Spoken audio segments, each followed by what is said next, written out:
Video की शुरुआत में ही मैं आपसे नम्र निवेदन करना चाहूँगा कि आप ये वीडियो पूरा देखें। प्लीज़ ये वीडियो पूरा देखें, क्योंकि हाल ही में 5 अप्रैल 2024 को कांग्रेस पार्टी ने लोकसभा चुनाव 2024 को लेकर अपना घोषणा पत्र जारी किया, जिसको न्याय पत्र का नाम दिया गया। इस न्याय पत्र में कांग्रेस ने समाज को तोड़ने वाले कई वादे किए और फिर एक बार कांग्रेस पार्टी का वो चेहरा दिखा, मुसलमानों से प्यार वाला पूरी तरह से।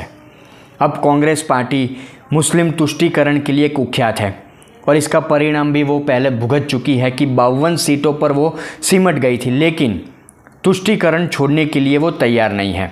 सुधरने का नाम कांग्रेस पार्टी ले नहीं रही।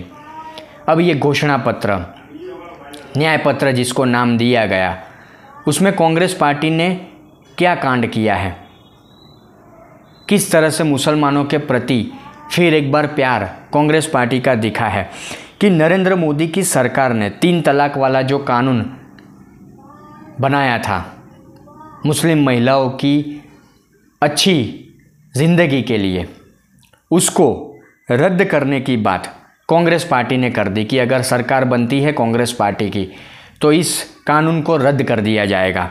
फिर मुस्लिमों को पर्सनल लॉ को बनाए रखने और धार्मिक स्वतंत्रता के नाम पर कई तरह की छूट देने का संकेत भी कांग्रेस पार्टी ने अपने इस घोषणा पत्र में दिया है।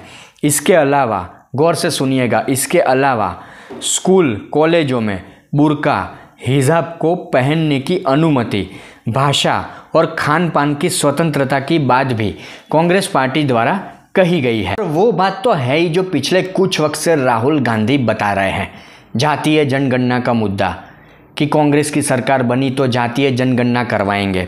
मतलब हिंदुओं को बांटने की कोशिश, हिंदुओं को बांटने का संकेत कि जातिवाद के नाम पर हिंदुओं को बांटा जाए। क्योंकि मुसलमानों की बात करें तो मुसलमानों में कभी भी आपने जातिवाद की बात सुनी? इसकी ये जाति, उसकी वो जाति, ऐसी बातें कभी मुसलमानों में आपने सुनी? ये गौर करने वाली बात है, समझने वाली बात है। हर समझदार और जानकार व्यक्ति इसको समझेगा। जातिवाद, जातीय जनगणना का मुद्दा हिंदुओं पर लागू होता है। मतलब हिंदुओं को जातिवाद के नाम पर बांटो। कुछ चीज़ें यहाँ मैं आपको पढ़कर सुनाता हूँ कि गलती ना हो, कि कांग्रेस ने अपने घोषणा पत्र में अल्पसंख्यकों के लिए 9 पॉइंट जारी किया है। इसके पहले पॉइंट में कहा गया है कि संविधान के अनुच्छेद 15, 16, 25, 28, 29 और 30 के तहत अल्पसंख्यकों को मिलने वाले मौलिक अधिकारों का आदर करेगी और उन्हें बरकरार रखेगी। और उसके साथ साथ भाजपा सरकार द्वारा बंद किए गए मौलाना आज़ाद छात्रवृत्ति को फिर लागू करने की और उसकी संख्या बढ़ाने की बात भी कांग्रेस पार्टी ने अपने इस घोषणा पत्र में की है। मुस्लिमों को ऋण देने के लिए भी कांग्रेस ने आसान नीति बनाने की बात कही है। इसके साथ ही कांग्रेस पार्टी ने अल्पसंख्यकों को शिक्षा, स्वास्थ्य, सरकारी नौकरी, लोक निर्माण, अनुबंध, कौशल विकास, खेल और सांस्कृतिक गतिविधियों में उचित अवसर देने की भी बात कही है। अब सबसे बड़ी बात, जानने वाली बात, कि मुस्लिमों को लेकर कांग्रेस पार्टी ने जो भी घोषणाएं की है उनमें से ज़्यादातर मांग ऑल इंडिया मुस्लिम पर्सनल लॉ बोर्ड मतलब AIMPLB करता रहा है। अब मुस्लिम पर्सनल लॉ बोर्ड जो है, मुसलमानों के कानून में किसी भी तरह के संशोधन या हस्तक्षेप का विरोध करता रहा है। मतलब मुसलमानों के लिए किसी भी तरह का कोई नया कानून देश में सरकार अगर बनाती है तो ये जो पर्सनल लॉ बोर्ड है, मुस्लिम personal law board, all India मुस्लिम पर्सनल लॉ बोर्ड, उसका विरोध करता रहता है।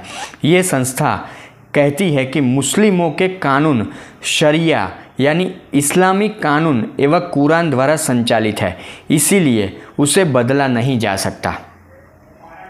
अब ये जो ऑल इंडिया मुस्लिम पर्सनल लॉ बोर्ड जो विरोध करता है या जो उनकी बोली है, वो जो बातें करते हैं, उसी तरह की घोषणा कांग्रेस पार्टी के इस न्याय पत्र में या घोषणा पत्र में देखने को मिलती है। और कांग्रेस पार्टी ने अपने घोषणा पत्र में उन तमाम मुद्दों को सांकेतिक रूप से जगह दी है जिसके ज़रिए तुष्टीकरण के लिए वह हमेशा से कुख्यात रही है। जैसे कि पार्टी ने सांप्रदायिक विवादों और हेट स्पीच को लेकर इसे और इसके प्रायोजक की पहचान करने के नाम पर हिंदुओं और हिंदू संगठनों पर कार्यवाही का संकेत दिया है कि मतलब हिंदू संगठन या कोई हिंदू व्यक्ति हेट स्पीच देता है या कोई विवाद वाली बात करता है तो उसके ऊपर कड़क कार्यवाही की जाएगी। इसके अलावा विवादित कई बातें मुसलमानों के द्वारा भी आए दिन की जाती है।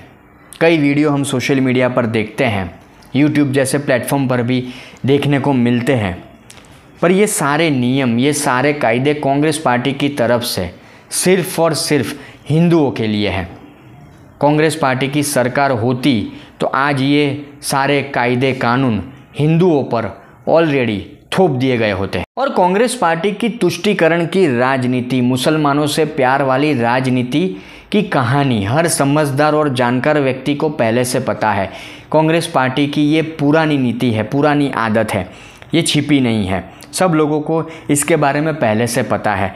और पहले एक वीडियो भी था भूतपूर्व प्रधानमंत्री मनमोहन सिंह जी का, जब कांग्रेस पार्टी की सरकार थी 2004 से 2014 के बीच में, तब मनमोहन सिंह खुलकर ये कहते थे कि देश के संसाधनों पर पहला अधिकार मुसलमानों का है।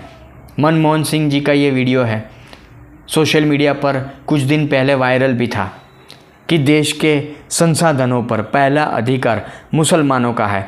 यह बयान कुछ ऐसा था जो भारत के विभाजन से पहले मोहम्मद अली जिन्ना की मुस्लिम लीग कहती थी। मतलब मोहम्मद अली जिन्ना की भाषा,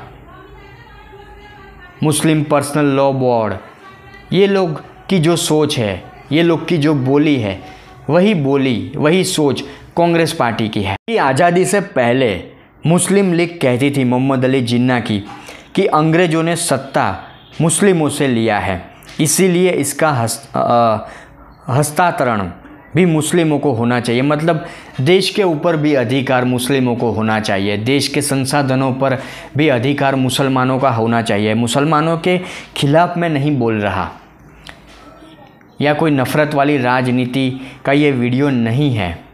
हिंदू मुसलमान की घटिया राजनीति करना मुझे नहीं आता। और जहाँ तक इतिहास की बात करें, अब देखिए, सोचिए, हर समझदार और जानकार व्यक्ति मेरी इस बात से सहमत होगा।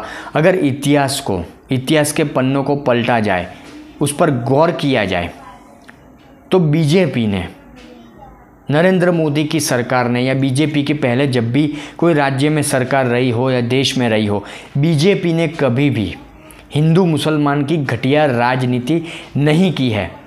आप गौर से इसके ऊपर सोचिएगा, इतिहास के पन्नों को अगर पलटना पड़े तो पलटिएगा। हिंदू मुसलमान की घटिया राजनीति सालों से सिर्फ और सिर्फ कांग्रेस पार्टी करती आई है। और आज जब बीजेपी हिंदुओं को लेकर कुछ बातें कर देती है, कुछ मंदिरें अगर बना देती है या मंदिरों को उद्घाटन नरेंद्र मोदी कर देते हैं, जैसा राम मंदिर, तो कांग्रेस पार्टी इसका विरोध करती है। हिंदूवादी बन गई है भारतीय जनता पार्टी या नरेंद्र मोदी, ऐसी बातें करते हैं, पर वो खुद का नहीं देखते कि हिंदू मुसलमान की घटिया राजनीति, ये घटिया सोच सालों से उन्होंने पैदा की है। बीजेपी ने कभी भी हिंदू मुसलमान की घटिया राजनीति नहीं की है। आप इसके ऊपर गौर से सोचिएगा और इसके ऊपर भी गौर से सोचिएगा जिसके ऊपर ये वीडियो मैंने बनाया है कि अपने घोषणा पत्र में, न्याय पत्र में कांग्रेस पार्टी ने किस तरह से फिर एक बार तुष्टीकरण की राजनीति की है। मुसलमानों से प्यार कांग्रेस पार्टी का फिर एक बार दिखा है।